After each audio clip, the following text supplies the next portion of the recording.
the finer things in life. Happily, some are affordable, like Grey Poupon Dijon mustard. Grey Poupon is so fine, it's even made with white wine.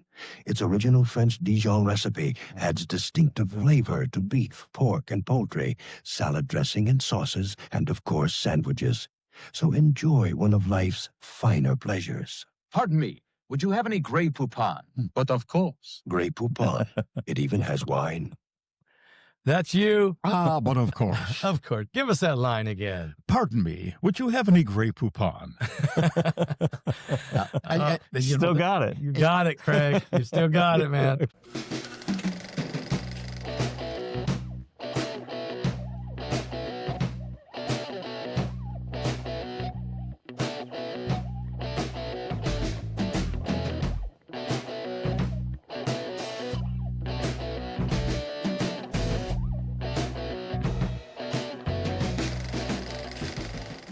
Welcome to the Paul Begley podcast, and boy, we are going to have fun. Okay, just get ready. We're going to have an absolute great time today.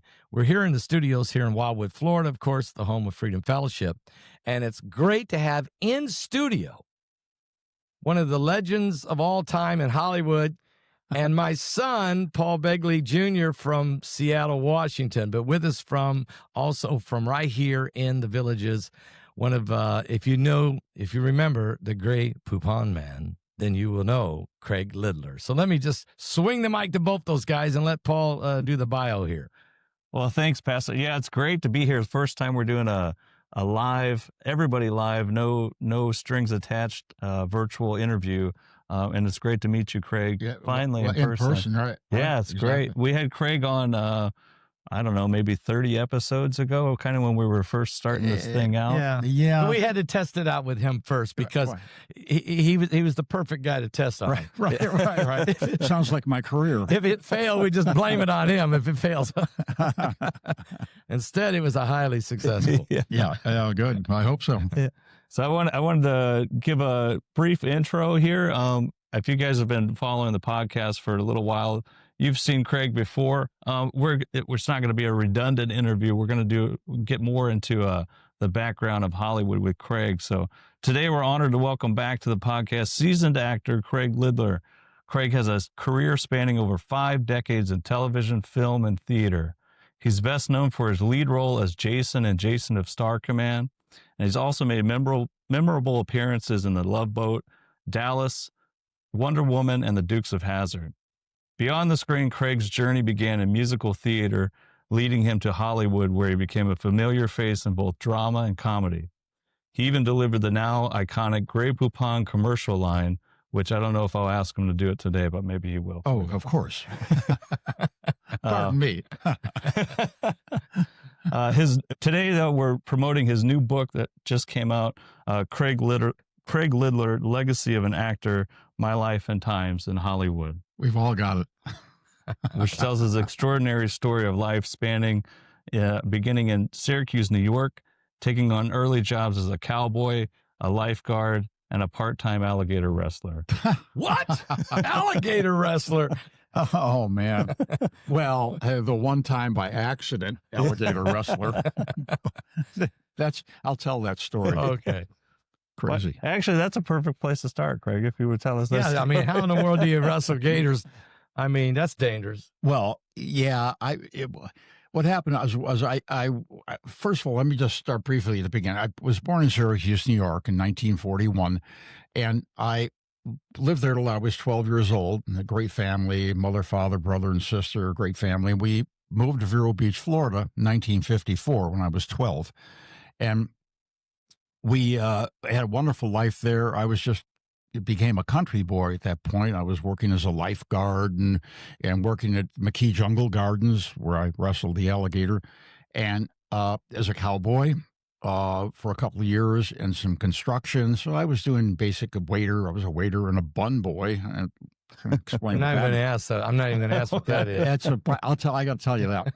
Anyway, so I started getting into music and theater when I was 14, 15. I was a swing dancer and jitterbug, we called it. And I got into the junior, senior class play, and I was singing in shows and singing with a band, a little country western. They called it country western then, and I just realized that I just loved entertaining. And Yeah.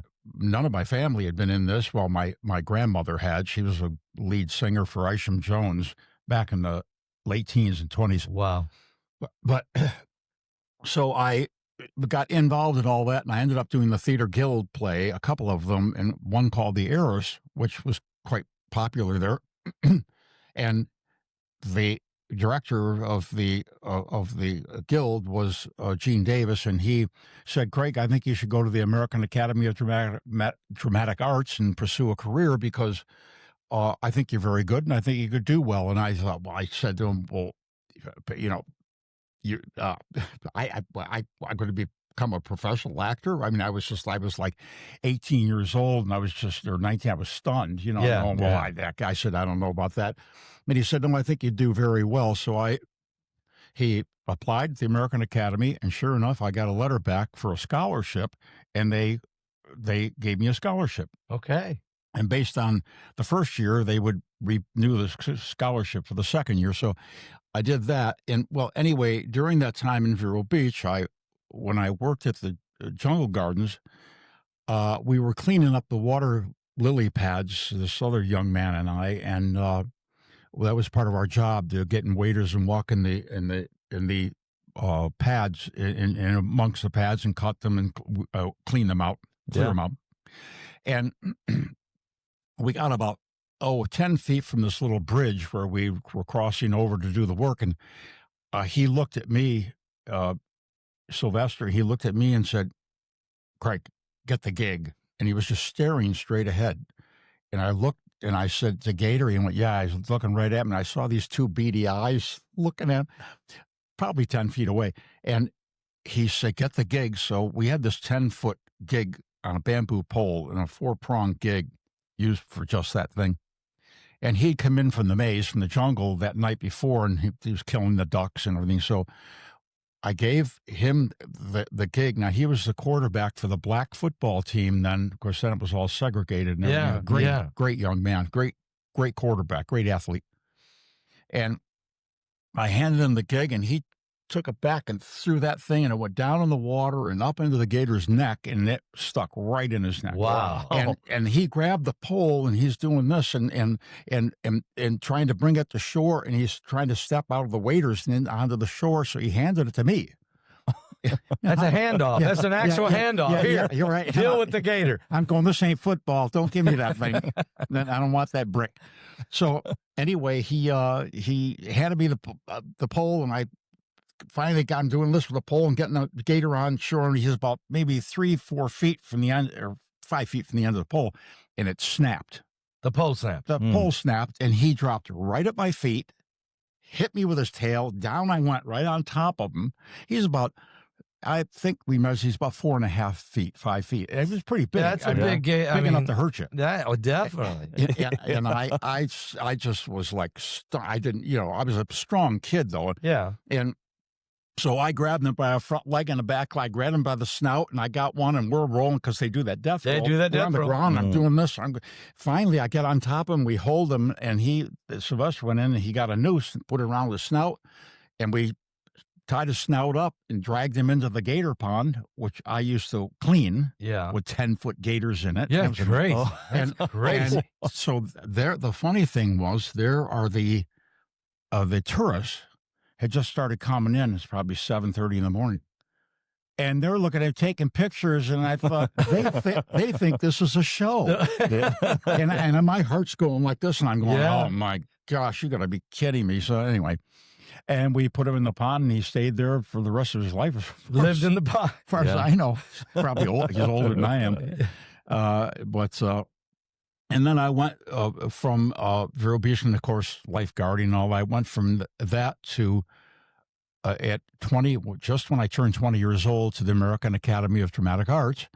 And it's a 2-year drama school that's accredited by New York University. In other words, once you graduate there, you can go into your junior year at New York University as a drama student, and it's accredited. So I did that. I went there for 2 years. I got the scholarship the second year, and I was studying dance and fencing and Shakespeare and speech and voice and singing, and I focused on musical comedy. So I then graduated in 1963, and I stayed in New York City a few years and tried to jumpstart a career on Broadway, but Broadway was a very difficult area to crack. I thought I was talented, and I was a good singer. I wasn't a great singer. I was a good actor. I wasn't Al Pacino. And I could dance, I could move, and I had all the attributes for it, but the competition was just tough. Right. I mean, it was just. And after about 3 years, this friend of mine, Dan Keogh, and I decided to jump ship and go to Hollywood and try our luck in the film business, because it was just so grueling. We go on auditions, and the talent was so good. You're sitting there going, "Oh man, I can't do this." So in January 66, we went to Hollywood. Wow. And of course, as I mentioned before, about 68, I was working in a gas station, midnight, graveyard shift, and I saw an audition for the Fantastics, for the lead in the Fantastics, El Gallo. It's a famous show, the longest running off-Broadway show in history. And I auditioned for that El Gallo, and I got it, and I spent a year on stage with that. And a big producer from Broadway and a film producer came to the show, and his name was Robert Fryer, very famous man. And I didn't know it at the time, but anyway, he came backstage, he congratulated me, and he had been an investor in the original show off Broadway. And he said, "Craig, I think you're good. I think you can do really well in Hollywood." And I was just like, I said, "Oh, thank you." And he said, "I'm going to see to it. I'm going to try and introduce you to some people and get your career moving." And he did. He sent me to Joyce Selznick, David O. Selznick's niece, famous Gone with the Wind, David O. Selznick. Joyce was his niece, and great lady. She started, several big actors. She was their big influence in their careers. And so I went and met with her, and she brought the people in to listen to me. I auditioned for them, and they put me under a 5-year or 7-year contract to Paramount Pictures. That's awesome. Yeah, that's good. And I was making $80 a week in the gas station, graveyard shift. Yeah. Right. I went from that going to the studios, to the Paramount Studios, making $250 a week. Well, that's a jump. That was a big jump. Yeah. I was just stunned. It was just, I'd never seen that much money. It was just so great. $250 a week, and just hanging out and working with a drama coach and doing all that. Anyway, so we finally, I spent about a year doing that, and they asked me to do this movie with Clint Eastwood, which actually I had auditioned for. Okay. Called Paint Your Wagon. Okay. And I ran into Clint on the lot, and I said hello, and I didn't ask him why he was there. He'd just come back from Good, Bad, and Ugly, and he was a big star. Yeah. And turns out he was there to talk to the producers about doing the lead, and I was in there auditioning for the it. lead. So now you're taking on Clint Eastwood. Yeah. You made his day. Make my day, yeah. But I got to tell you that I was a better singer than him. Clint is not a singer. Okay. If you see the movie, he talks the lyric. The lyrics. And I had a great audition with Josh Logan and Alan J. Lerner, who famous. Yeah. I sang when I went in the audition. Alan J. Lerner was there. Josh Logan. He said, "Hey, could you sing for me?" And there's a piano. Now, this is a famous man. Alan J. Lerner is one of the greatest songwriters, and wrote. Sang for the Queen of England, and played and he wrote famous songs. And he said, talk to the trees. You talk to the trees, but they won't listen to me. And I said, yeah, I know a little bit of. So he gets on the piano, and I'm sitting there in front of Jocelyn, these big famous people. Yeah. And Joyce Selznick's there. Mm-mm. And he starts playing. I said, you talk to the trees, but they don't listen to me.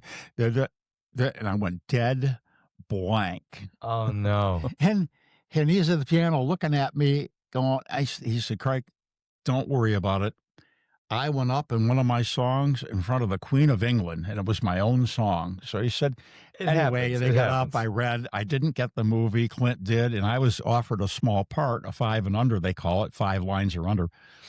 And my agent said to me, Craig, don't do it. They may drop you from your contract, but don't do it because it's going to stunt your career. We can do a lot more for you in those 3 months. You're going to be gone to Oregon shooting that. And so I didn't. They dropped me from the contract, which I still not sure. I don't regret to this day, but Yeah. and they did. They got me Mannix, and I did the Mannix TV show, and I did a couple of movies at that time, Barquero, More Dead Than Alive, with, Clint Walker and Francis Vincent Price and all those people. Yeah. I started working with them and do it anyway. And then it sort of went on from there The ride kept going. for the entire. I spent 5 years in New York City and 55 in Hollywood. It was just a wonderful, wonderful experience, And during that time when I got to Hollywood, I lived at this, Dan and I, my buddy, and I lived in this apartment building, and one of the tenants was Goldie Hawn.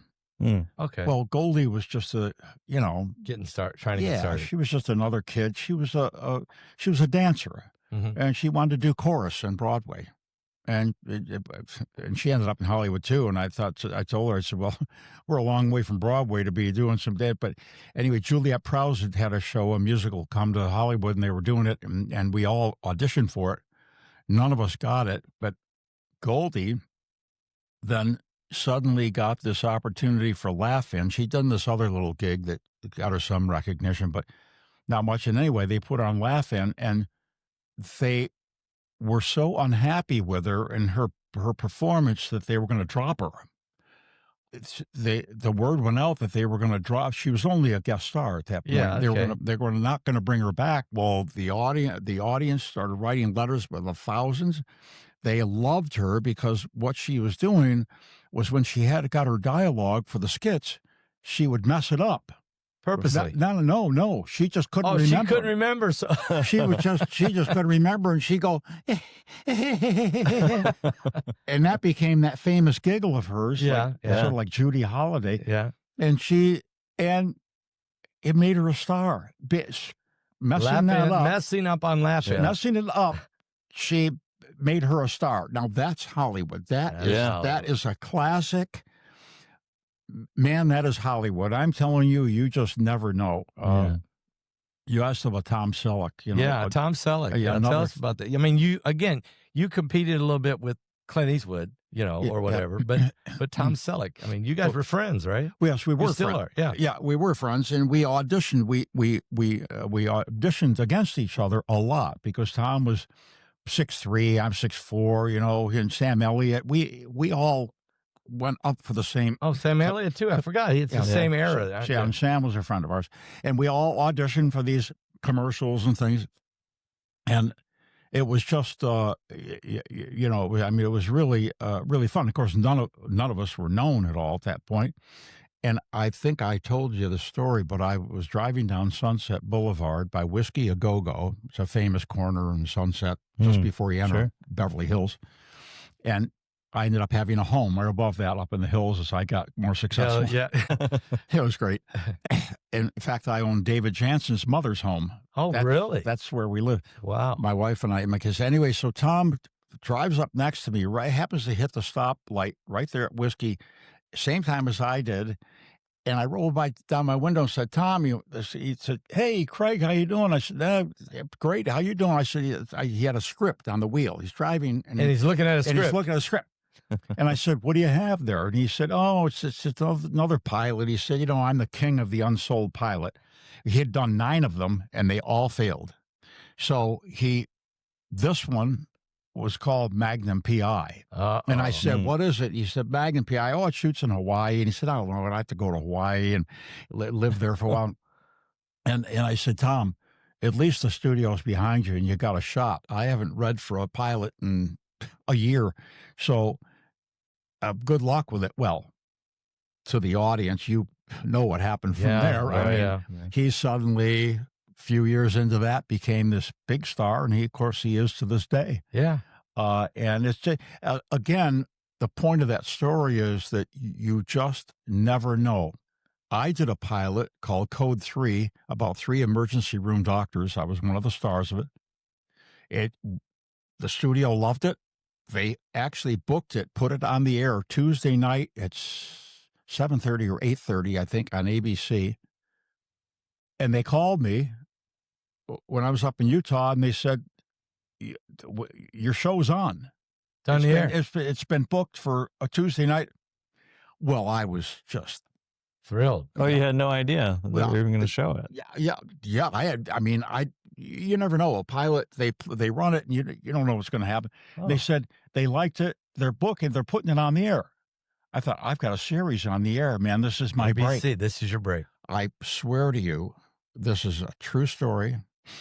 Not an hour later, I'm with my brother up in Utah. He was living in Utah. I used to go up there hunting and fishing with all the guys, do a lot of horseback riding, a lot of hunting on horseback. And I was up there doing another one, whitewater rafting. And I'm sitting at my brother's place, and they call back, and we're, of course, celebrating. Yeah, it's a celebration. You've hit the home run here. Yeah, I'm going, wow, man. I'm on the air, Gary, and my brother Gary. And I said, I was just, and all of a sudden they call back. It's my agents again. And they say, Craig, I got some bad news. And I went, oh no. And they said, they just dropped your series. They're putting on a comedy with Cleavon Little, who I didn't know at that time. But at that point in Hollywood, they were very into hiring more ethnic. They wanted to get more black people working in the business. More of them had been members of the guild, and they wanted to get them into the business. And I know this happened because Cleavon told me that. And they dropped my show and put Cleavon on and gave me a couple guest stars on it. And Cleavon became a star, and I didn't. I mean, it just so. You just never know in show business. So much of it's opportunity and timing. You have to have talent. You have to have talent. You have to have talent. You have to have something they can promote. Right. They made it. Sam Elliott made it to stardom, and I became well known in Hollywood, but I didn't make stardom. So maybe we should show something that you are known for. All right. Let me move this a little bigger. Green. See if you folks remember this. The finer things in life. Happily, some are affordable, like Grey Poupon Dijon mustard. Grey Poupon is so fine, it's even made with white wine. Its original French Dijon recipe adds distinctive flavor to beef, pork, and poultry, salad dressing and sauces, and of course sandwiches. So enjoy one of life's finer pleasures. Pardon me. Would you have any Grey Poupon? But of course. Grey Poupon. It even has wine. That's you. But of course. Of course. Give us that line again. Pardon me. Would you have any Grey Poupon? Still got it. You got it, Craig. You still got it, man. And I was only about 40 years younger then. But another quirk of show business. That was a commercial, obviously, that was unknown. The mustard was not on the shelves. They haven't distributed it yet. It was brand new product. Brand new product. They were just preparing it to go out.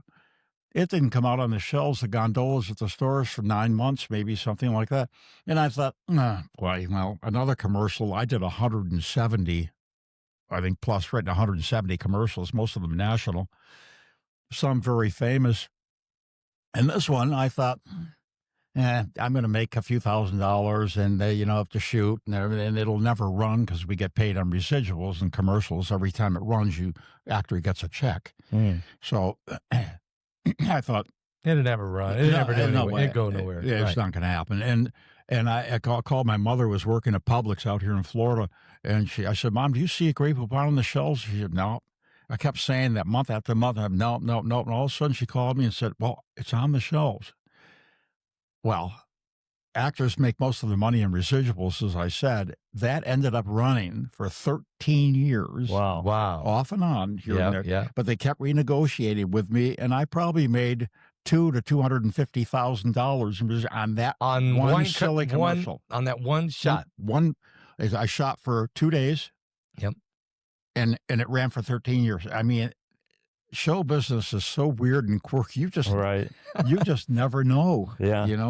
Well, I remember that commercial, and it would run, and then you'd see it again and see it again. After a while, and then we started buying Grey Poupon. I love it. Yeah, because you can use it on. I love it on sandwiches. I love it on salads. It goes everywhere. Right, and that's what they say on the commercial. Exactly, just that simple. Yeah. And a pastor, then they started doing.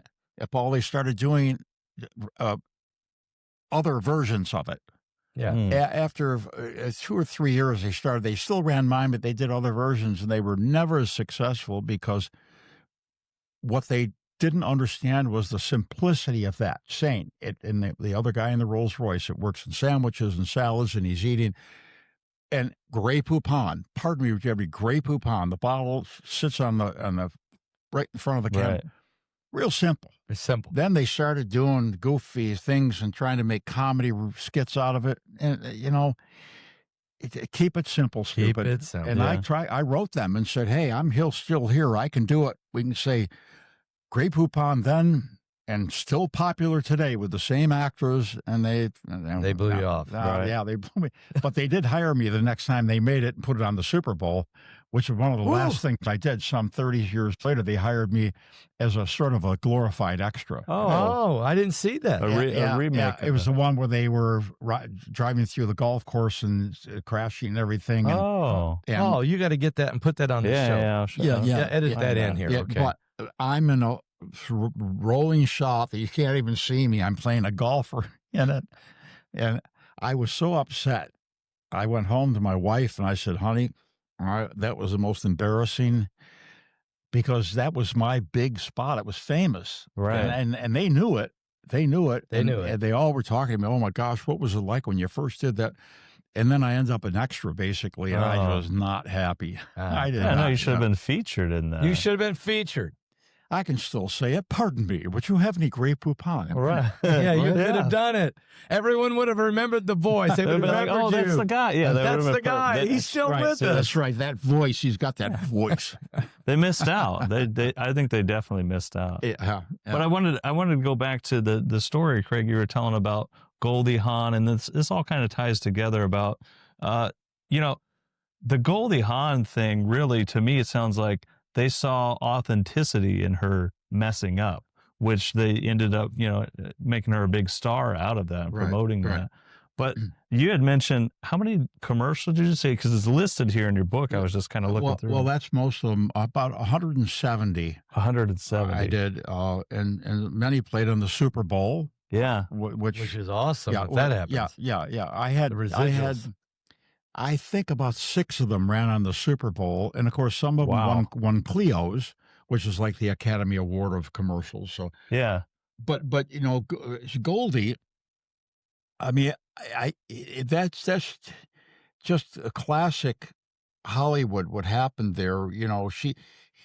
Goldie didn't prepare for that. Actors, actors prepare for parts in a lot of different ways, but primarily you do research and you have in your mind a certain character, and you, if it's a true life character, you look that character up and you get the mannerisms and you really study it and you work at the emotions of it and you work in building that character. Goldie didn't do it. She just went, hey, man, and messed it up.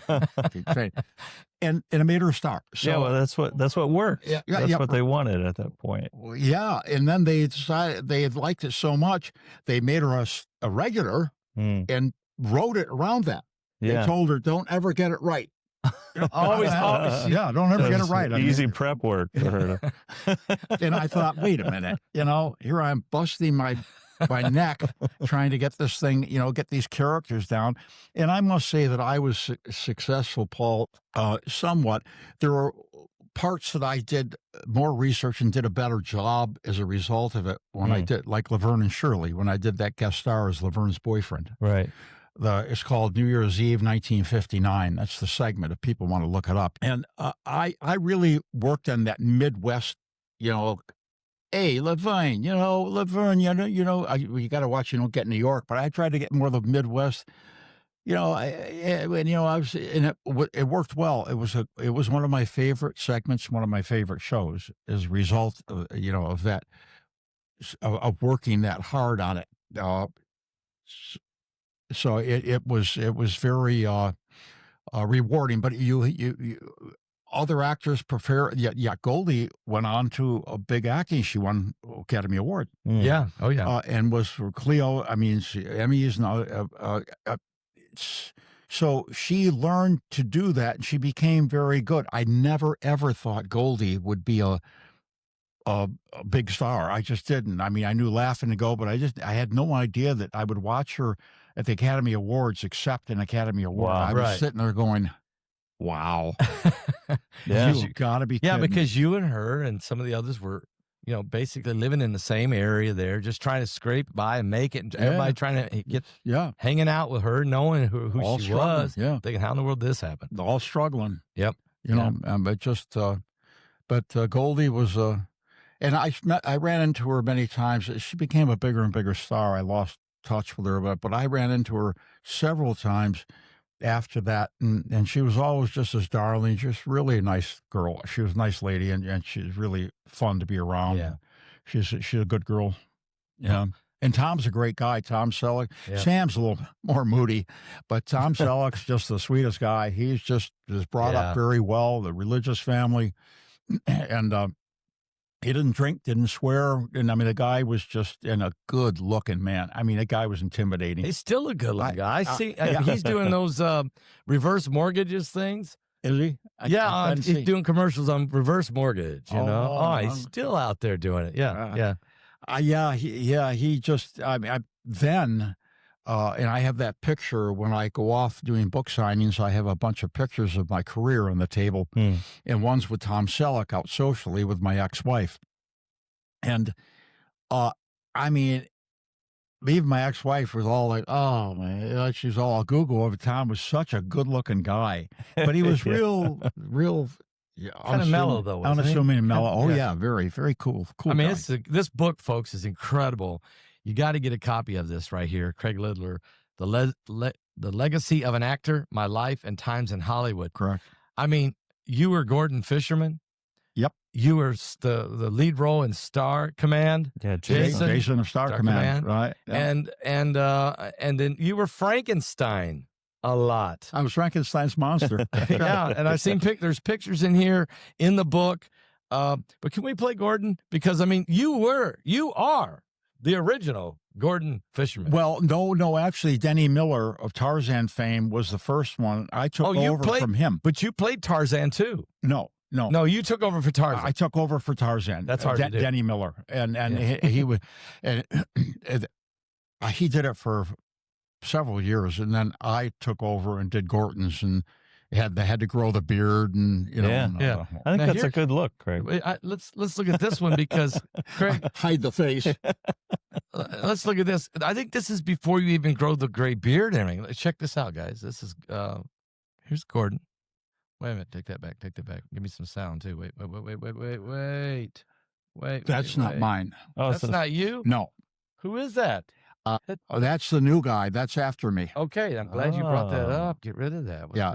That's they went to a younger guy, and you notice he doesn't have the beard. I'll find it. That's iconic. The beard. Go back to these guys. Why did they do that? Yeah, that's weird. Go back to these guys. Why would you change from a beard? Yeah, no, that doesn't work. That doesn't work. Everybody's used to having the bearded Gorton Fisherman. Why would you have a clean shaven? Yeah, well, exactly. I mean, the whole point is that look, the slicks and that rugged, out-weathered, with the big beard. Yeah, he's been out to sea. Yeah, This you one. see, that guy. This one. Wait a minute. Okay, wait. That guy doesn't look like a fisherman. No. Hang on. I don't. You got to get through the ads. That's not it tender. either. I don't think. Tender white fish. That's not Crunch. it either? No, I New don't Gorton's think so. What in the world? Is this you on the Late Show? No. How many copycats is there on Gorton Fisherman from Craig? I don't know. I will find it, guys. Is this you? Several people did. Tell me this is you. That's I think you had it.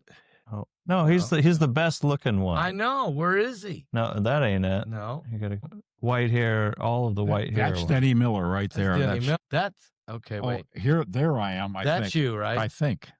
I think that's the real Craig Lidler. See the pretty fish, Stevie? Yes, that's me. Dad, I know Dad, that. can I have that one? Can I? Not I'll have exactly. to ask Mom, but I'm sure she'll say yes. Your family's been waiting for fish like this. Introducing Gorton's new Potato Crunch Fillets. Real potatoes make a crispy, And I'm crunchy, doing the golden brown voiceover in that potato too. breading outside. Oh, that's great. Tender, flaky white fish inside. Where do potato crunch fish come from? Only from Gorton's. New Potato See, now Crunch that's the Fillets. iconic That's the look. iconic. That's, Even on the box. yeah, that's the real Right. deal there. Yeah. See the He pretty didn't fish, have a Stevie? clean shaven Gorton Fisherman on I the mean- box. Dad, can I have that one? Can It's I? like they did it with I'll have Grey to ask Poupon. Mom, but I'm sure she'll say yes. Your family's been waiting for fish like this. Introducing Gorton's new Potato Crunch Fillets. Real potatoes make a crispy, crunchy, golden brown potato breading outside with tender, flaky white fish inside. Where do potato crunch fish come from? Only from Gorton's. New Potato Crunch Fillets. Trust the Gorton's fish.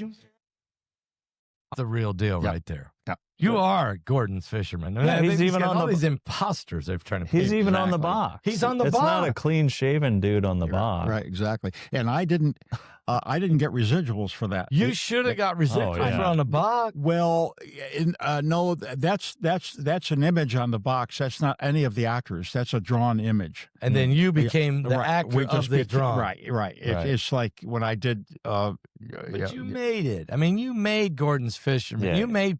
This is why my mom bought it. This is why she went to the store and bought it because of Craig. Yeah, right. She loved the guy. I don't know if you ever met the guy that played Wyatt Earp in 1961 or 2, whatever. I don't know. That might have been before you got to Hollywood. No, well, I got there in 61. Okay. 66. And to the life of me, I cannot remember the man's name, but it was a series that only ran a couple years, and it was Wyatt Earp. He played Wyatt Earp.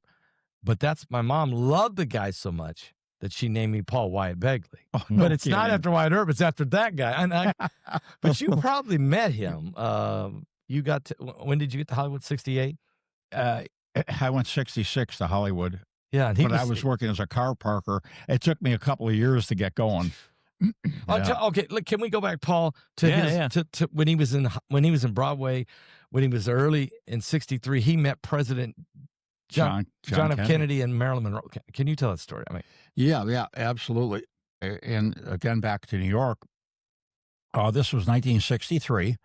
I was just about to graduate from the American Academy of Dramatic Arts, and they came to me and to about, I guess 10 other wannabe actors there at the Academy, and asked us if we wanted to be hosts at a birthday party. Mm.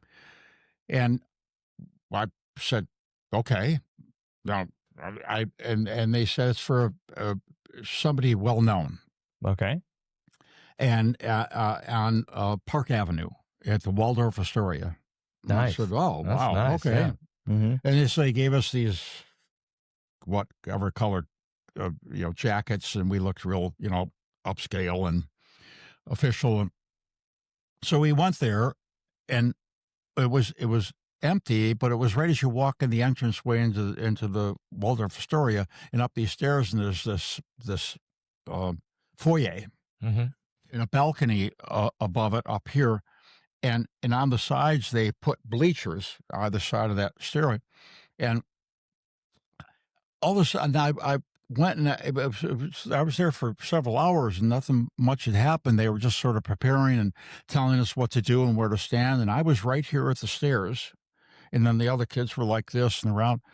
And I went down to the front door and looked out, and Park Avenue was empty. I mean, as far as I could see north and south, it was empty. I went, Nobody else? whoa, I'd never seen that before. I mean, that's Yeah. in New York. It is like house. And I thought, oh man, this must be somebody really, Yeah. you know. And all of a sudden, Secret Service came in and started asking us very direct questions and where you're from and why are you here and what I've done. And it dawned on me it was somebody politically, and then at some point they told us this is John F. Kennedy's birthday party, and I was like, oh my Whoa. gosh, Yeah. you gotta be kidding me. I mean, you know, I'm 22 years old. It's like, I mean, yeah, Yeah. and I'm going to meet the president of the United States, and then of course all the guests started coming in. And a lot of them performers, Ed Sullivan and Danny Thomas and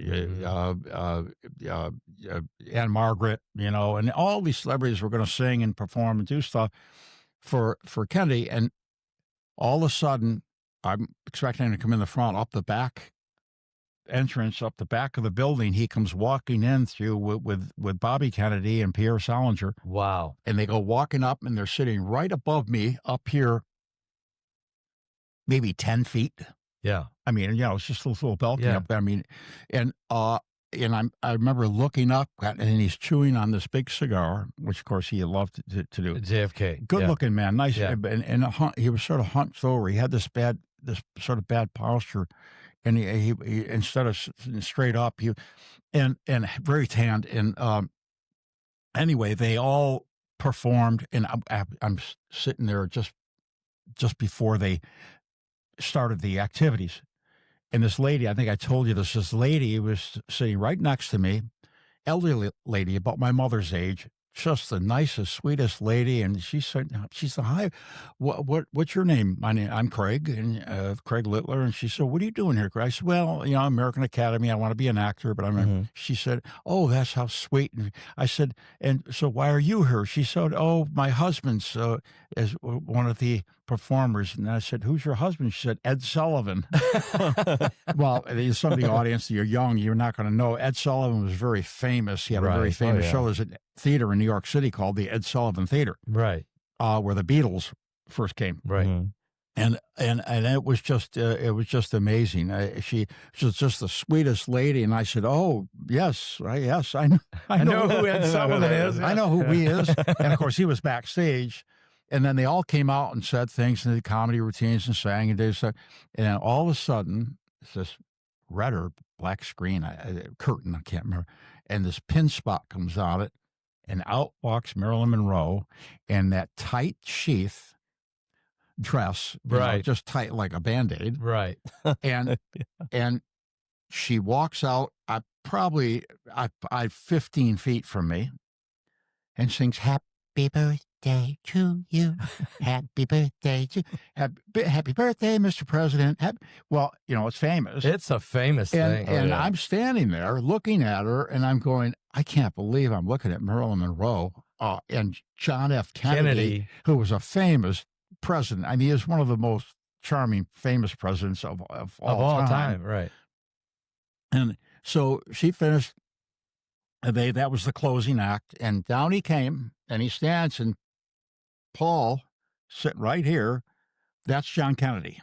Okay. And there's Marilyn, where your coffee cup is, not 3 feet away, and I'm standing right here, and they're like here, and I'm going. It was just like, and it is one of the most. This is one of the most historical moments in the history of the country. Really, I know. And you're standing that close to it. I know. And 6 months later, he was dead. And I've never seen that to even go, what? Because I was standing there right in front of her and John and Bobby and Pierre, and then Bobby. I also saw him the day before he got killed. He was doing in California promotion. Yeah, it was doing at a famous blanking on theater, And I'd gone to see him. He was promoting his career. I mean, his run for the president. Right. And next day, he went to the hotel and got shot. I mean, it's like I was part of their life and death legacy. It was just weird. Yeah. It was very exciting, though. I was just amazed. And my gosh, I wasn't even a total professional at that point. I was still studying. Yeah. So it was fun. So I wanted to ask Craig. So I don't know if Hollywood, when you were still involved with all of it and doing the pilots and trying to get a big break with it, and then running the commercials as well. I don't know if it was so. The temptations of Hollywood it's really what I want to ask you about, because John F. Kennedy and Marilyn Monroe, obviously the temptation was there historically.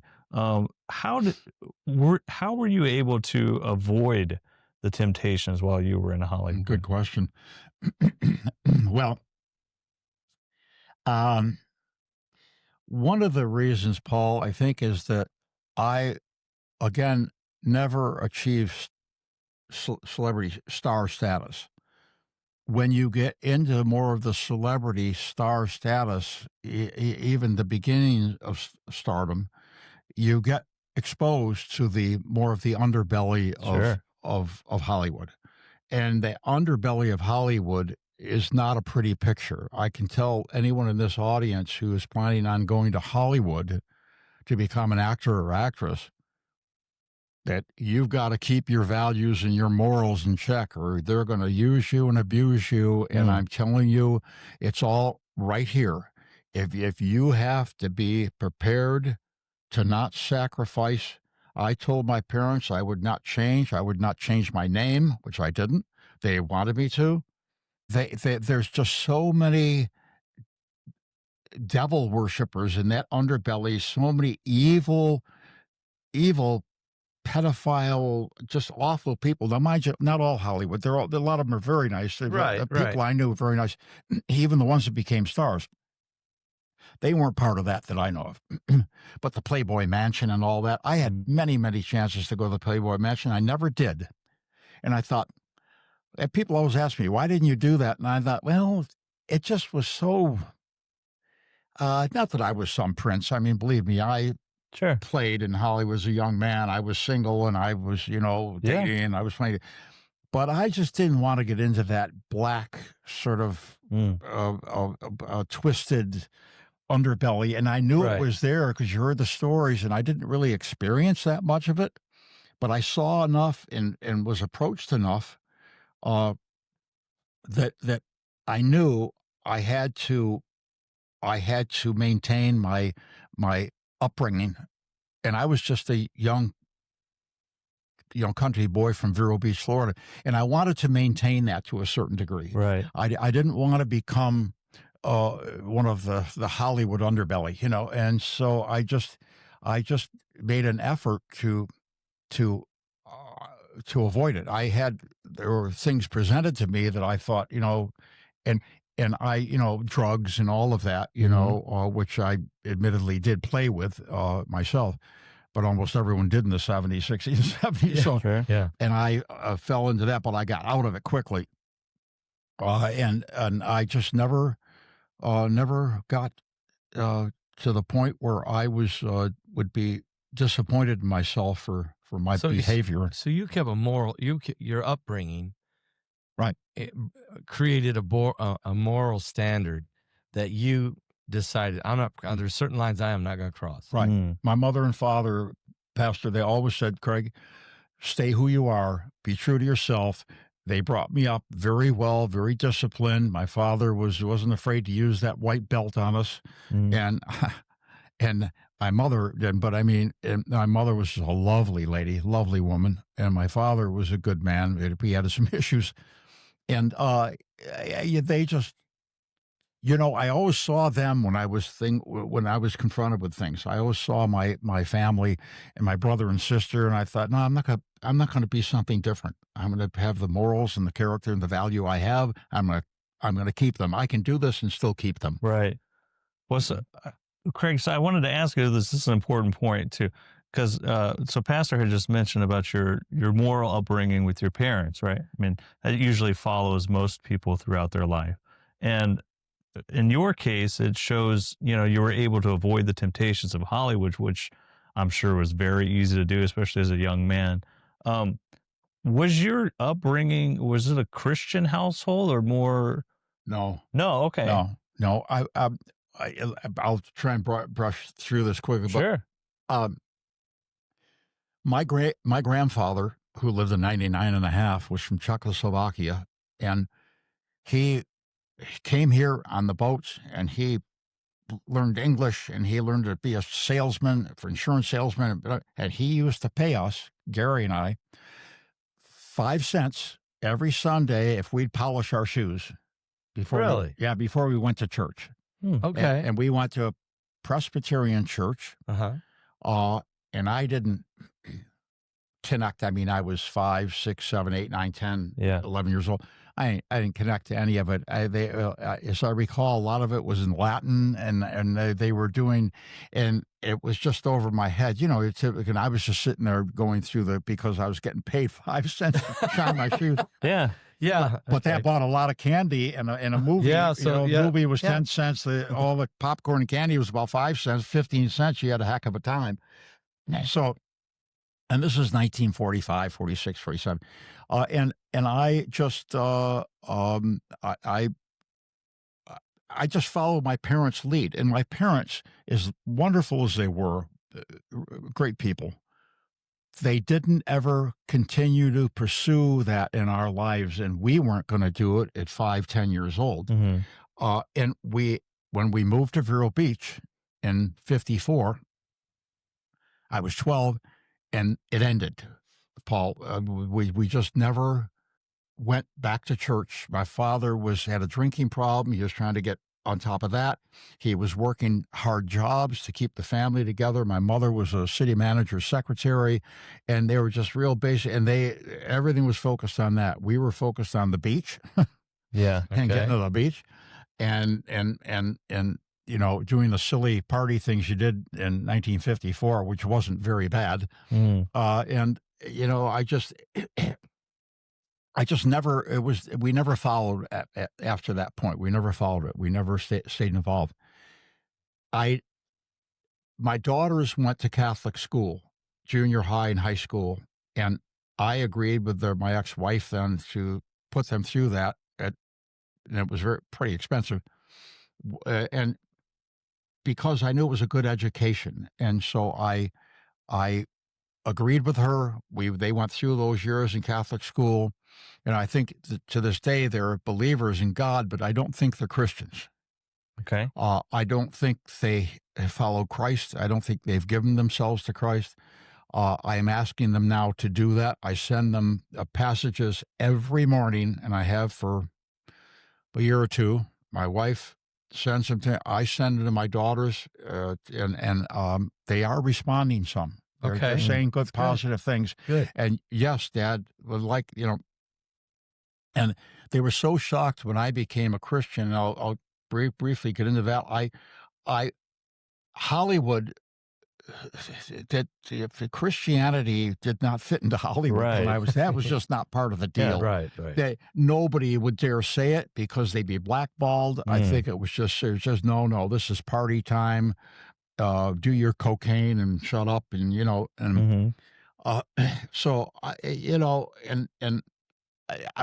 anyway, at some point around when I went to Catholic school. I went to Catholic church with my daughters, but just out of respect for them. I didn't ever care for the Catholic Church. I didn't care for the way it was always about Joseph and Mary, and I'm never Christ that I knew of. And they had a cross for Christ on it. And I didn't like the whole tradition. Pontus, just the leaders of the church. I knew there was a lot of pedophilia involved in it and everything, and there's a lot of issues, and I didn't like it. So, but they had got a good education. So, and then when I met my wife, Lynn, my beautiful, darling wife, she was a Christian her whole life, but she'd sort of drifted off. Her whole family, 12 kids, they're all Christians. And she said, Craig, I want to get back to my Christian roots. And I said, okay, honey. She said, I found a church here out in California. This is about 15 years ago. And I would like to start going to you. Would you join me? I said, sure, I'll join you. Well, I did. And sure enough, I'm sitting there eating donuts and drinking coffee and going, and I started really listening. And I'm just really I'm going, well, that sounds, so I started researching, read a couple of books, A Case for Christ. Yeah. Those things, Sobel. Yeah. So, and documentaries, and it started making sense to me. And I'm looking at these atheists who started doing research, and over 8-10 years, they come back and they're devout Christians. And I'm going, maybe I'm missing something. And so I started going when we came here. I went to church with her there, still hadn't committed to anything. And we came here about 5.5 years ago. I went to another church in town, which we left because I thought they were too busy doing little sermonettes and not really talking the truth like Pastor Paul and Pastor Melvin. They speak about how Christ applies to our lives, everyday lives, and our society. They didn't. They made it sound cute, and they were just trying to keep their parishioners happy, And I saw that. And anyway, one day one of the pastors was speaking, and I looked at my wife, Lynn, probably 5 years ago, and said, honey, I think I'm a believer. Well, she just, she's sitting there crying in church, and I just all of a sudden hit me. I thought, I'm missing it. I'm missing something very important here. I've got to get Christ in my life. So I got baptized in our pool at our house. Yeah. And about 6 other parishioners there came, and they got rebaptized. My wife got rebaptized. And That's pretty awesome. I was 82 then, or 81 or something like that. I'm 84 now. So, I mean, I was, about 4 years ago. And I just I read the Bible. I sat down. I'm going to reread it now. And we started coming a few years ago. My wife walked into my computer table and said, honey, look at this. And she says, look at this. And I look at it, and I think it was Pastor Melvin speaking then, preaching that day. And there's Izzy, and his group playing this wonderful music. And I looked at it, I'm looking at it, and she said, look, and here's where they are. It's a tent. Yeah, it was a tent. Yep. And I got to tell you something. I was so enthralled with that tent because when I grew up in Florida, it was all tents. A lot of it was tents. They did revivals. A lot of tent revivals. A lot of the black people did revivals, and I love those. I thought they used to give me goosebumps when I'd listen to them. Hallelujah, they'd be singing and screaming. It was just amazing. And I thought, and I said to her, I said, honey, that's where I want to go, because we were not happy with the other church. And I said, I want to go there. So we went that Sunday, and we have never left, because then we got to know Pastor Paul, and we just, to this day, I know people come and go. They got unhappy. That happens in any congregation. People, can't handle the truth, or they want pomp and circumstance. I don't care about that. I love the tent. I'd love to have a building with air conditioning and bathrooms. Sure. I mean, hey, that's coming. It's coming. Yeah, it's coming. And but I love the tent atmosphere too. I just, something about it that makes it just spiritual. It's just it's like you're under the stars. I don't know. I something about it that I like. And so we, I now promote, that's a bad word. I now try and get my daughters. I'm trying to get my daughters and get witness. To witness and get my 3 grandkids involved in Christ now. Get them to a non-denominational, good Christian school or church, and I'm hoping, Pastor, they do that. I believe they will. I can't. I'm not going to go out there and preach to them and say, I'm not going to do that, and I don't think I should. I just am trying to,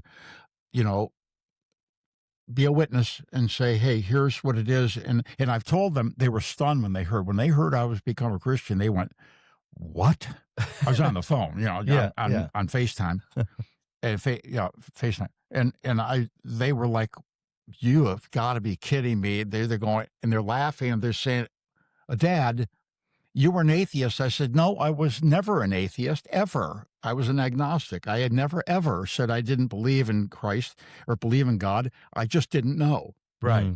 I really didn't. I didn't know, and so we'll see what happens. I'm praying that my daughter and my grandkids, especially with the way our country's going, I think it's very important that our country gets back to a Judeo-Christian society, which God always intended it to be. Well, I think that I wanted to touch on that briefly, Craig, because your story of coming to, your whole life story really, I mean, you could probably say now it kind of all culminates into this fact of you finding Christianity late, much later in life, 80, 81 years old. But I think a lot of people need to hear that. Now, we have I'm 36, pastor's 63 and holding. And Craig here. That's what I am. I'm only 68. 68 and holding. Okay. And Craig's 68 and holding. But I mean, I think it's important because, we have, 20, 30 year, 50-year generation gaps in between all of us sitting here. Right. But everybody watching this as well. I mean, I think this audience for this podcast, but it's going to go on Pastor's main channel too. Anywhere from, probably 18 years old all the way up to 90, 95 and higher. But I think it's important, really what you had mentioned is, well, I wasn't an atheist. I was an agnostic. I just didn't know. But you were grown, you were raised with moral values and you correct. At some point you don't lie, don't cheat, don't steal. But I mean, also at some point you're like, I don't really want to go there. This seems a little too dark in Hollywood. There was something that was always talking to you the whole time, and you may not have associated it with, Christianity and following Christ, but you were still following the moral path, which I think is important. It's a lot of people that are watching this are trying to find their way through faith, whether it be Christianity or any sort of moral faith as well. Well, you have to open up, folks, you have to open up your opportunity. I gave my daughters, I put them in Catholic school because I said to them, I want you to learn about religion and I want you to follow your own hearts and minds. Right. You find out. And that's what people have to do. Speaking of that, you're speaking of young people. I'm hoping, Pastor, that, this isn't my business. It's not my church, obviously.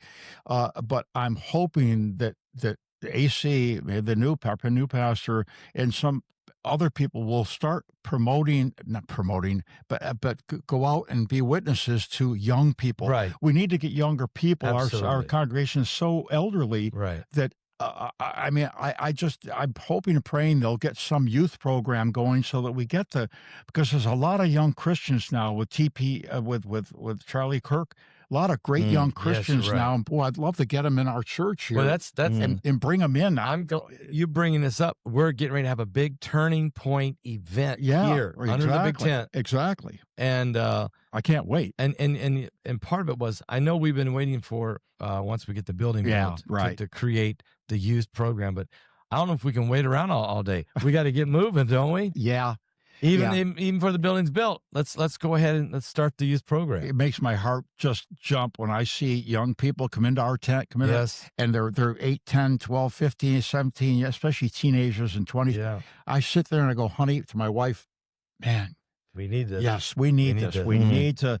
But anyway, I'm sure and she said, well, honey, I think you have to get the building built first. And I said, yeah, I know. I know. It helps to have the facilities, but but I'm glad we're having this event. Okay. And this could be the beginning, the catalyst of it. Okay? Yeah. And you're right. AC coming in on board with us. It's going to help us. I can't wait to have them here. When are they coming? The TP? That the 14th of December, I believe, is the big. Wow. And Josh Aaron is also going to be here singing. So it'll be a massive. Oh, it's going to be huge. It's going to be a huge event. So great. We're looking forward to it. But great. Me too. But Paul, you're right. The generational Christ works in every generation. Yeah. Youth all the way to our elderly years. Christ needs to be and has to be the center of your heart and your life, because there's so much distractions, is what you're saying. There's Right. so many distractions. Exactly. People got to have a baseline. And Christ really gave us that baseline. If we study the words of Jesus, he gave us the baseline to follow. And none of us are perfect. Nobody out there watching right now is perfect. I'm certainly not perfect. No. These guys might be, but No. he's actor. He might be acting to be one. But I mean, Of this group of three, I'm the furthest from being a perfect human being. Trust me on that. well, no, I don't. I'm just saying that we're all needed. We all needed the grace of God. We all have to have the grace of God in our lives to help us along this path.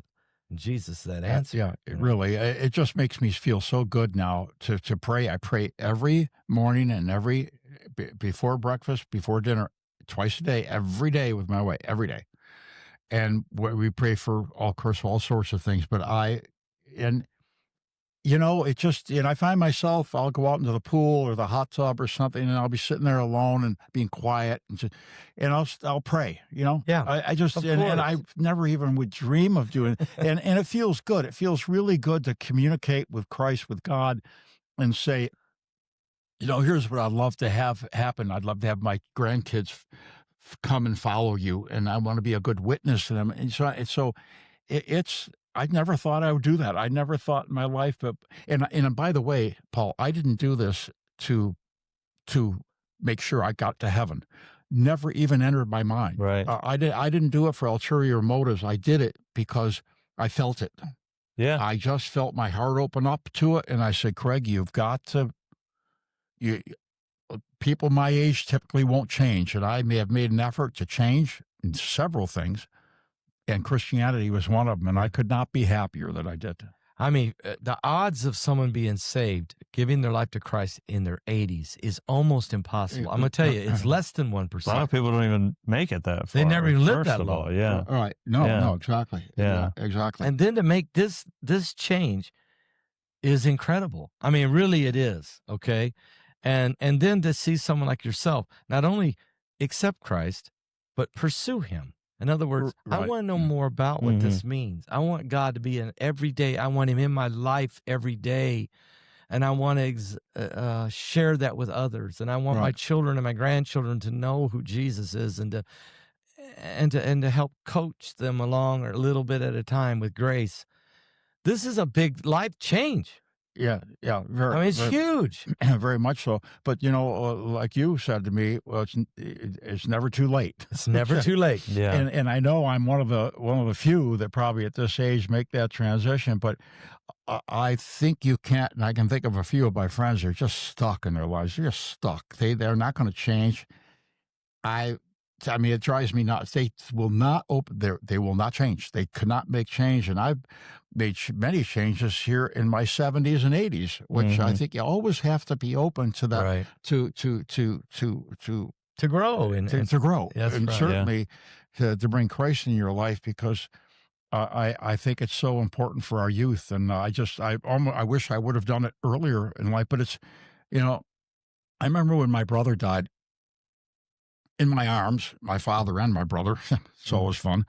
And his wife, and he was not a Christian. Of course, I wasn't at that point.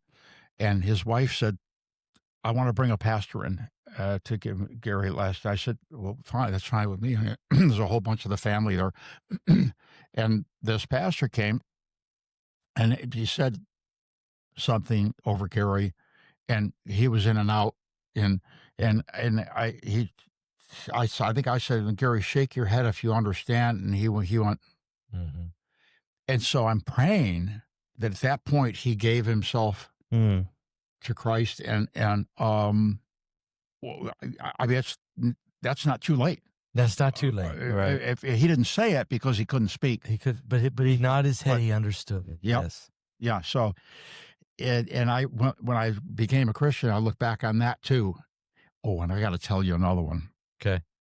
When my father died, I came down to Florida with my brother, and we were with him for that week and a half, and he got worse and worse, and he was lying in bed, and he finally he finally passed, and guys, I can't tell you. I was sitting there like this, holding his hand. My brother and mother were behind the foot of the bed, and I was holding his hand. And I swear that I felt like an aura, like his spirit, go like this and come up. And I turned and looked back at Mom and Gary, and right above them, and out the window. I Just seeing him go. Yeah, and I wasn't a Christian. I'm sitting there, and I got like goosebumps. Wow. And I told them, I said, I just saw Dad's like spirit just lift out of his body. I could not. It still didn't take me. That's amazing. Take me to Christ, but I look back now and I think, I don't know. They say our spirit, I guess, goes Back to to God. not our physical body, and I to this day, I think that happened. Yeah, Absolutely. and I think that's probably part of the, the mysterious ways too, or the little breadcrumbs, because that's going to stick with you forever, right? But again, it's another portion of, there is something else to this here. Like what? There's no way to describe that in any other way than how you kind of did, right? It's more like a feeling. You can't even really put it into words. Yeah. It is. It was just amazing. Well, Craig, you were look, folks. Craig was Jason of Star Command. Yeah. Okay. And we need to look at this. Yeah, let's show that. We need to show this. Jason of Star Command.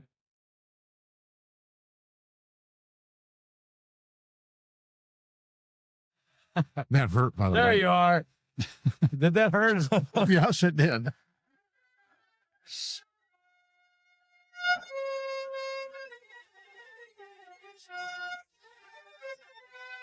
John Russell. John Russ. Second time I worked with him, Sid passed away. Great guy.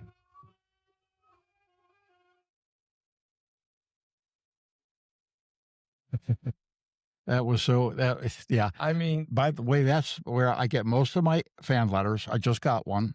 I still get fan. wait. Oh. Before we tell you about your all right, you're going to crash through this door.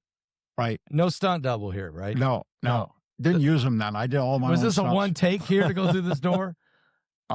Yes. Okay, because I was going to say, you probably didn't have to do this many times. Yeah. So check this out, guys. So he goes, It's balsa wood, though. it don't matter. That hurt. Ow. That hurts. Okay. They put me in pads. Okay. But they wanted to put me in pads, but I have such a tight outfit on that I couldn't really put in hip pads and everything. Right. So I did it without pads. And when I went through, I came down like this on my side. I was trying to go through and turn on my back. And I planned it before I went through, and it didn't. Once I hit the door, I couldn't, and I slammed on that hard floor. And I'm like, oh man! Luckily, I was young and in great shape, But I just, it was so funny. I got up, groaning, cut. Now this series ran about what, 2-3 years? 3 years. It shot for 2, 78, 79. My daughter was born along my first one in 79, and then ran to 80. 78, 81, I think. On what network was this? It was a CBS. It was started out a 15-minute show and then started being half-hour shows.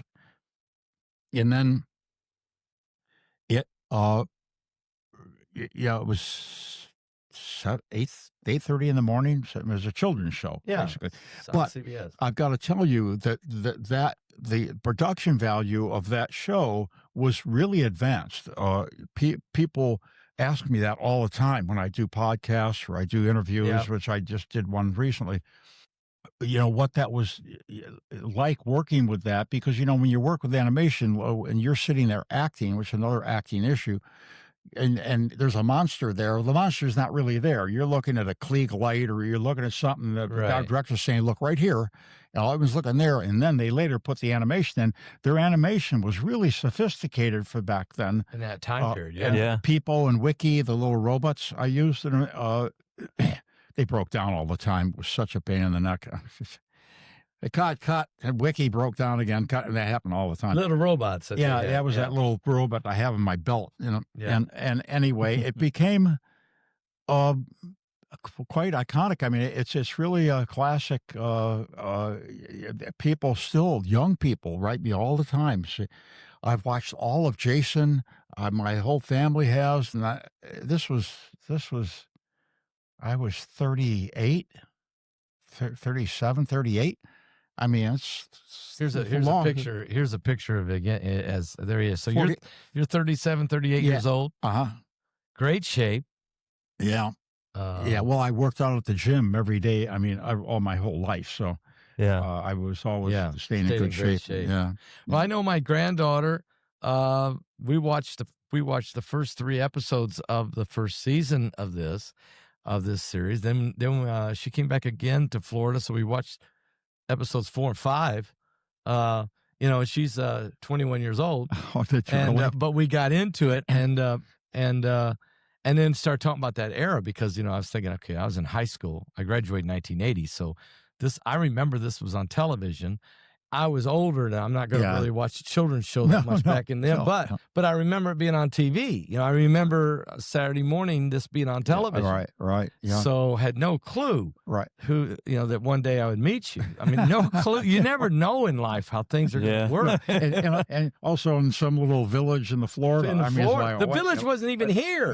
This is before the villages was thought of. Exactly. You're in California. I'm in Indiana. Right. Yeah. Young guy growing up. We did one of our promo shows there in Cleveland, I think it was. Ohio? Cleveland, yeah. Ohio. Yeah, okay. Yeah, you grew up in Indiana. I grew up in Indiana. I didn't know if we went to Indiana or Ohio. Nobody comes to Indiana, so I doubt it. Okay. we did promos. Sid Haig, you saw Sid as Dragos. Sid unfortunately passed away a couple of years ago. Great guy.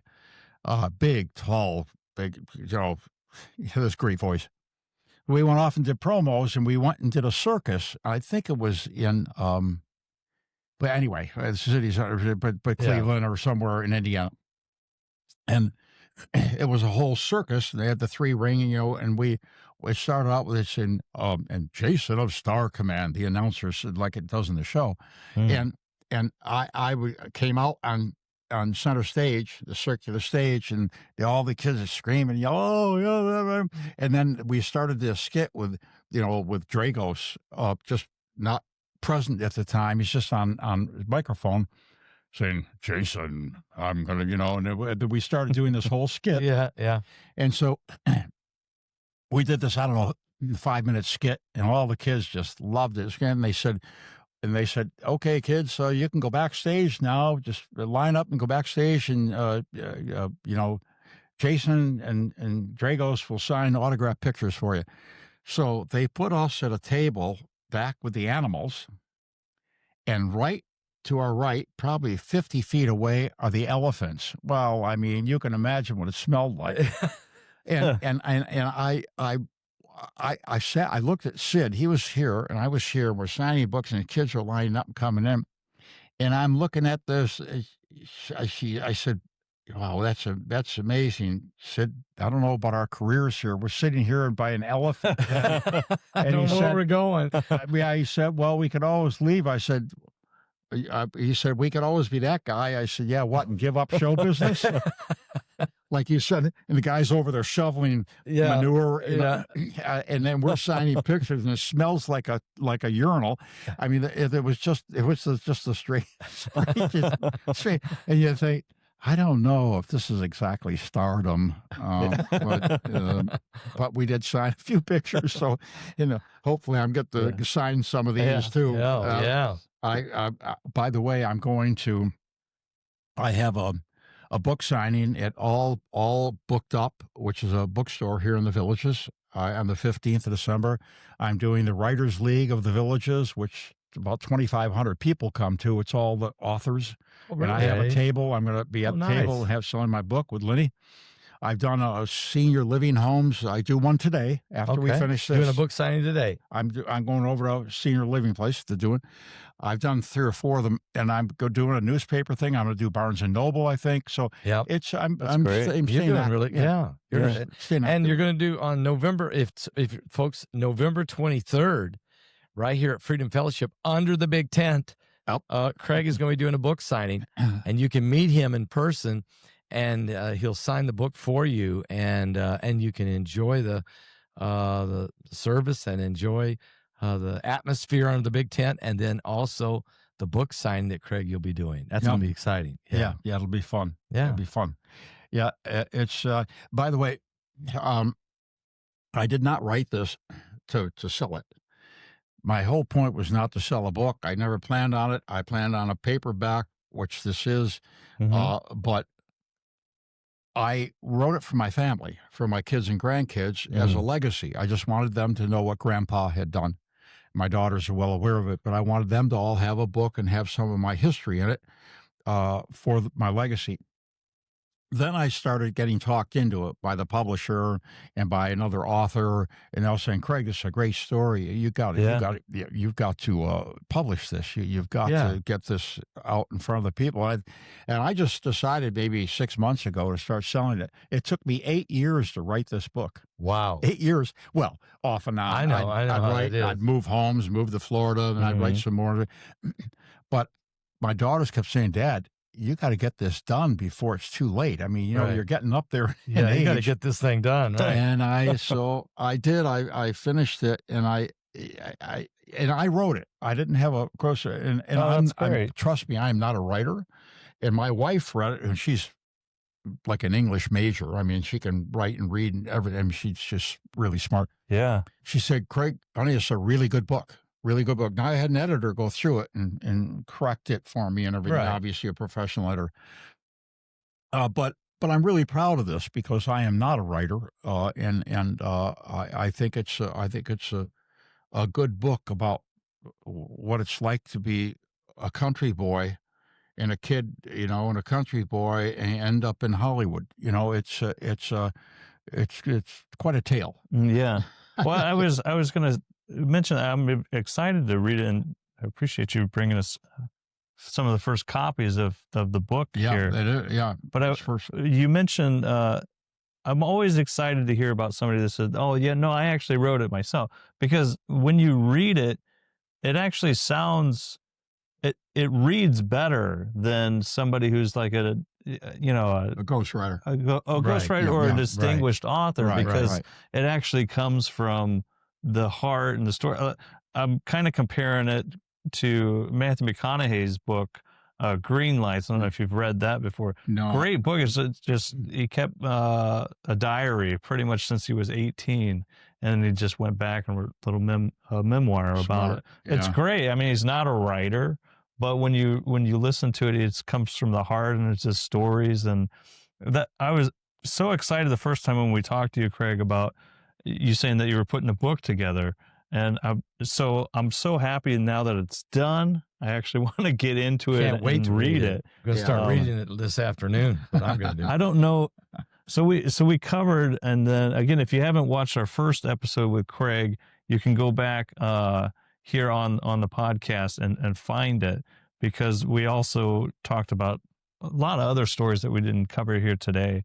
But if it's okay with you, I wanted to read the epilogue here. Oh, absolutely. Okay, so Craig writes, "The object of this book is that when I'm gone, I have left my daughters and grandchildren some family history and a legacy of their past.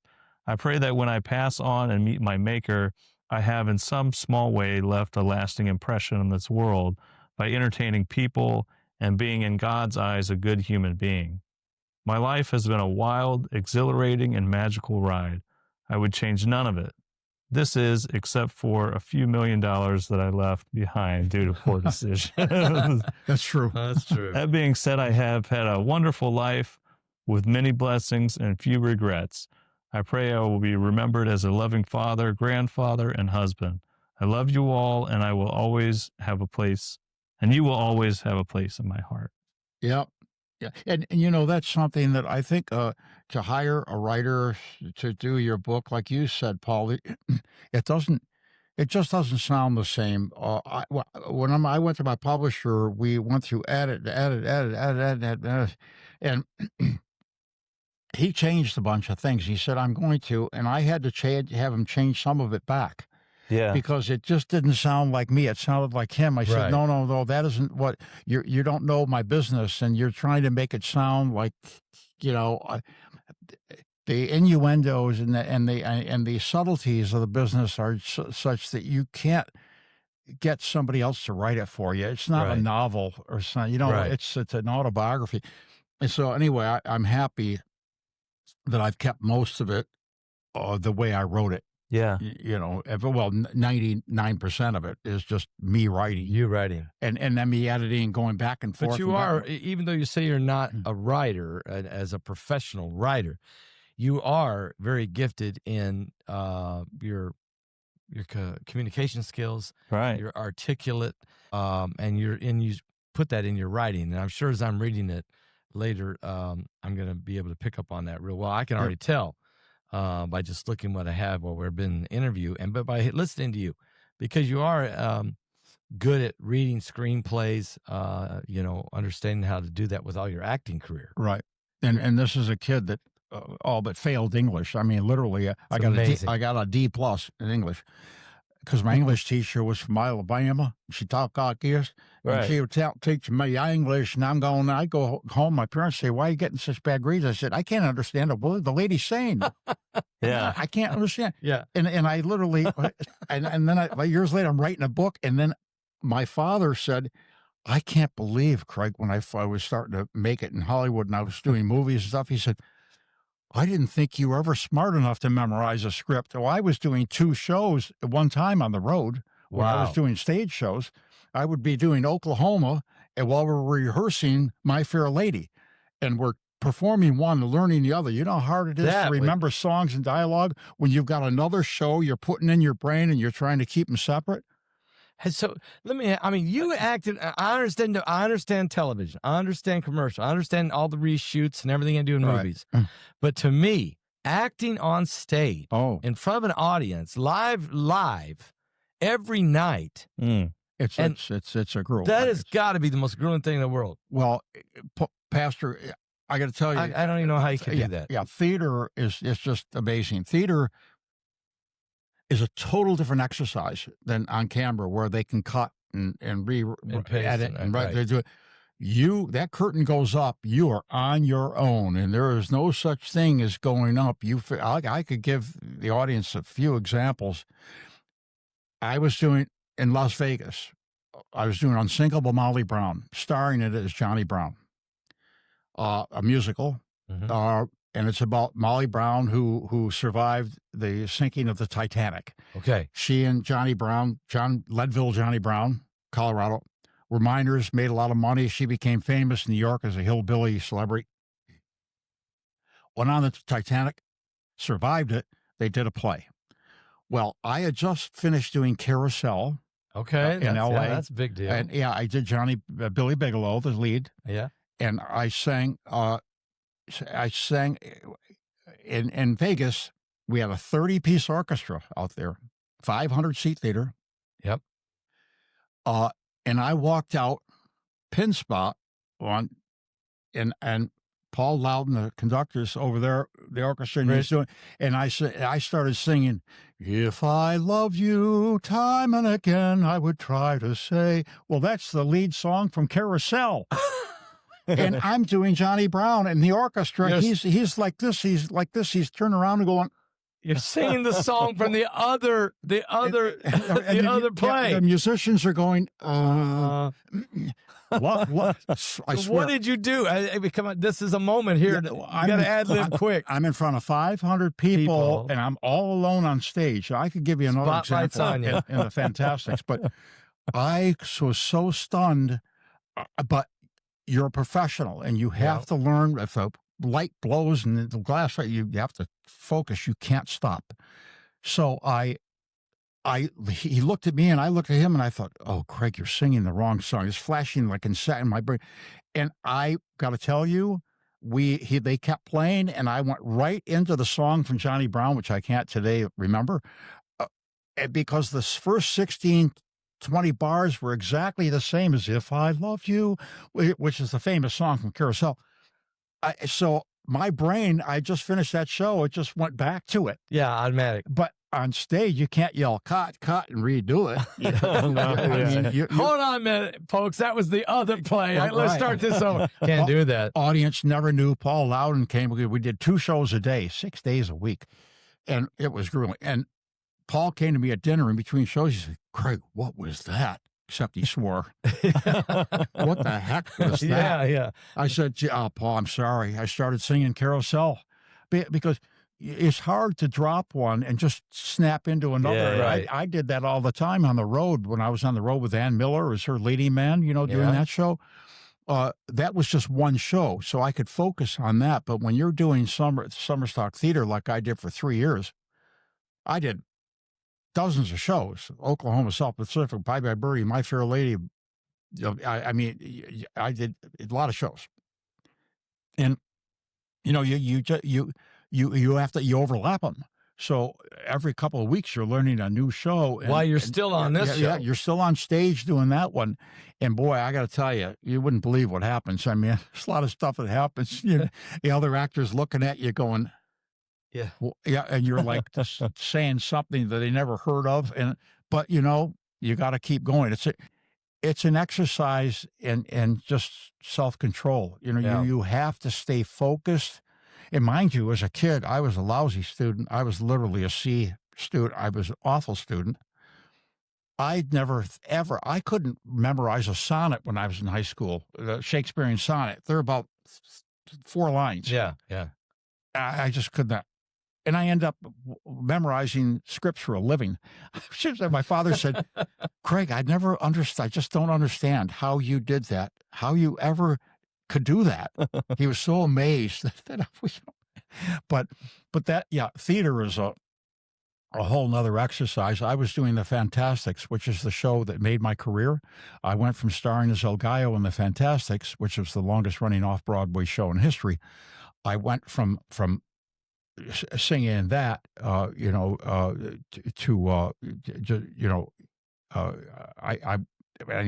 we had many moments during that year that I did it.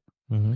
And one, I'll give you a couple of quicks if we have time. I'm all in all black, and so in show business, you always, when you're on stage, men always make sure their zippers zipped up. That's We should something do that. They all check because you wouldn't believe what happens. So I didn't one day, and I'm in black, and I'm sitting there on a thing, and I'm singing, "Try to remember the kind of September when life was slow and oh so mellow," which is the big song in the show, and I sing it sitting all solo on this big Stool. box. I'm like this, my legs spread out, a big box, and the audience is full of little nuns and their Catholic school kids, all in the front rows. Okay. They aren't 20 feet away, and they are giggling and laughing. I'm singing something. What is going on? And I come out and I take everything's swashed. I take my hat off and I put it in the box, and I sing "Try to Remember," and they're laughing. And then Chris Kane, by the way, Dean Kane's father, Dean Kane, Dean Kane. he was the boy in it. He was and he's stage left, and he comes over stage right, and he's going, "Craig, your zipper's open." And I thought he's a real practical joker. Yeah, so you thought he's messing with you. I said, "Yeah, right." And I went, well, I had white underwear on, and I'm in black. And I went, I mean, I can't, when you're in the middle of a scene, you think, and your brain's doing that, and you're trying to think of how do I zip my zipper up without being obvious. And they're giggling. These kids, they're all giggling. And it was a girls' Catholic school. And so I got up and I kept saying, when I turned around, and I grabbed my hat and put it in front of my, and I went, zip, and I turned around, put my hat down, got back in the box. I know they knew what I was doing, but I mean, those things just you never know. happen. And you have to be prepared, because theater can be very frightening, but it's so rewarding. It's so exciting. It's so rewarding to get, I mean, Izzy would know. He's done a lot of music, and you, of course, you preach in front of a lot of people. It's show business, basically. It's like show business. It's performance. You have to perform. Yeah, as a preacher, and as you know, And I guess the only difference would be for preaching than maybe being on Broadway or being an actor of these plays, is it's not scripted. Right. It is a one-shot deal. You won't be doing it again next week. This same thing. Right. You have, and you really don't know exactly where you're going to go. I mean, you have an outline, you have an ideal, but you really don't know what you're going to say. Yeah. And it's time. Here's the microphone. It's got to happen. Mm. And you got to be able to and to ad lib, to move and improvise, improvise, read the room, feel the spirit, hear God's voice, and try to bring people to Christ. But it's still I don't want to use the word performance, but kind of it is a performance in a way. Well, it's a performance in truth, for sure. You're talking about Christ and the Bible. Absolutely. And God, I mean, there's no question. That's not a performance in that respect, but the ability to do it, it's to still perform it. And Pastor Paul and Pastor Melvin are very good at that. Now, I know as a pro, I can see when they have gotten off their, You can see, I mean, I can tell. It's easy to see when I'm off because I'm off most of the time. Well, yeah, but he covers it so well that I don't think anyone notices. I mean, I don't care because they always keep going and it's always very interesting and they're always telling the truth, which I love. So being a performer, you can tell whether when we're I'm sure. ad-libbing or adding into or improvising, or there's pauses. I know the brain's going. The brain is. I always ask my wife when I'm done. We'll get in the car on the way home. I'll say, honey, I hope that sermon was okay. She'll say, oh, it was incredible, or she'll say, but I know that you struggled in this. She'll say, there's an area there. You really had to. You've made a bridge there. I don't know how you pivoted out of that or something because she knows me. Okay, right, exactly. But we don't know. And I tell you, every sermon they've got, I've never seen a bad one. Either he or Pastor Melvin. I never. I think that's why we're at the church. Because of you guys and because of Izzy, right, and his music. And now you're getting to meet all the great people. I mean, now that you're building friendships too among the congregation, that's a part of it, isn't it? Oh yeah, when people come to church. Oh yeah, we love it. It's just the camaraderie. We walk in, and it's always. Of course, my wife and I are almost always late. Well, here's the thing about since we've been not in the tent now. This coming Sunday, we're back in the tent. I love you and your wife being right there pretty close behind me. Yeah. And then in this setting, it's like, where's Craig? I'm looking around like, where's Craig? Oh, there they are. They're here. In the back. Well, because that's not so conducive. Right. It's more spread out and it's angled toward the speaker. So I love Sunday. We're back in the tent. I love that. Is it 9:30? 10? I don't know. Wow. Did they change the time? Do you know, Kristen, are you still? It's at 10. 10. Okay. 10. Okay. Oh, so we're going to 10 now. Okay. I kind of like 10. Used to be 9:30. Yeah. It used to be 9:30. But then again, 9:30. I know what they're thinking is, though, when it gets hotter, we start earlier. But we'll see where we're at. But 10. So it's 10. Yeah, good. So 10 o'clock. 10 o'clock every Sunday. You folks out there that want to join us, 10 o'clock. 10 o'clock. Okay. Come on. I'll see you there. Book signing, too, for Craig. You get to meet Craig. Yeah. And his wife, Lynn, she's a beautiful lady. Darling. And talented. She's extremely talented. Her career as well. 23 years with Disney as an events coordinator, producer of their shows with the characters and talent all over the world. Wow. I mean, she's incredible. She's amazing. That girl's smart as a whip and beautiful on top of it. We married up. I mean, there's no doubt about that. Oh, yeah, we're way out of our league, Pastor. I can tell you that. Hey, Paul, I'd probably the same thing. Huh? Oh, yeah. All three of us are. Thank God we did. Somehow able to convince. And then, Pastor Izzy has Kristen. Oh, she's in there doing all this great stuff for us all the time. I mean, she's a wonderful girl as well. I don't even know wonderful lady. I don't know how much time do we have left. Kristen, do you know how much time do we have left? She's going. The clock will run out. So folks, she's going. Yeah. I don't know. Paul. Yeah, I was going to say because Craig, you have other appointments today as well. So I know you're off to another book signing. You're doing a book signing today. I have a book signing. Okay. But I have up till 2 o'clock to get there.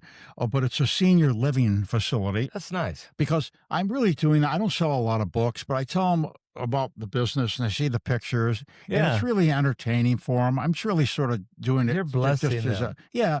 I mean, I'm doing it to sort of share it with them. And I don't know. I doubt I'll sell 10 books. I mean, That's it's, okay. it's not really It the is point. not about Doing that. it at the church is not the point. I mean, I make a few bucks on them, but it's just all about getting it out and let people read it, see it, and read Right. it. And Right. so, I'm happy to do it. And I'm there for a couple hours. Yeah. And my wife comes with me, and It's nice. because of my hearing aids, I have the worst time hearing some people's voices. Right, right. So, Yeah. whatever. Nice help. Nice help. Yeah. But anything? Do you have anything else? No, I was going to close. Oh, Is that all right? Oh, yeah. Now, No, now let me just say this: the book signing will be at Freedom Fellowship under the Big Tent on November 23rd. Yep. But for a lot of you watching out there from all over the country and around the world, you can order your copy of this book. I know you can go to Amazon yeah. or Barnes and Noble Right. and all them. Mhm. And can they order from you directly? Are you doing any of that, or you just want to go? No, I'm not. Okay. I don't have the amount of books. They have to order on Right. Amazon. So they should go. You should go to Amazon and order his book today, and really be blessed reading the stories and the legacy of a Hollywood actor and the life you've lived. Extraordinary. Yeah. And if they're here locally, they could always come to the book signing at the church At on the church. 23rd of November. 10 o'clock. Yeah, 10 o'clock starts, and at the end of it, we'll do the book signing. Yep. So probably around noon. So anyway, Yeah. come out Come out. and say hello, and we'll sign a book for you. Yeah. Amen. Thanks. Paul. Thanks, Pastor. Yeah, I just want to say, Craig, thank you so much for sharing your stories, your heart, and your new book with us today. We've really been looking forward to it since you were talking about it the last time we had you on. Yeah. Your journey from the studios of Hollywood to walking in purpose encourages us all to live with intention and faith. And I'm really happy we were able to get through your faith story Yeah. in this episode today too, because I was curious about that last time. We didn't get all the way through it. Right. Some more show business. Yeah. So for our listeners who want to learn more, you can check out Craig's guest page on paulbegleypodcast.com. And you can pick up his book, where we just mentioned Barnes & Noble and Amazon. Anywhere else we can pick that up? Google, you can go to Google to IMDb, Internet Movie Database, and there you'll see my credits, not commercials, but theatrical credits if you just want to, interested in that, but also on Amazon, the book can be bought, so just Craig Littler, Legacy of an Actor, My Life and Times in Hollywood, yeah. All right. Great. Thanks so much, Craig. Thanks. Hey, thank you. Thank you. Thank you, Thanks, Craig. Thanks, Pastor. It's a blessing. My pleasure. Love these guys. Thank you, everybody, for joining us today on the Paul Begley Podcast.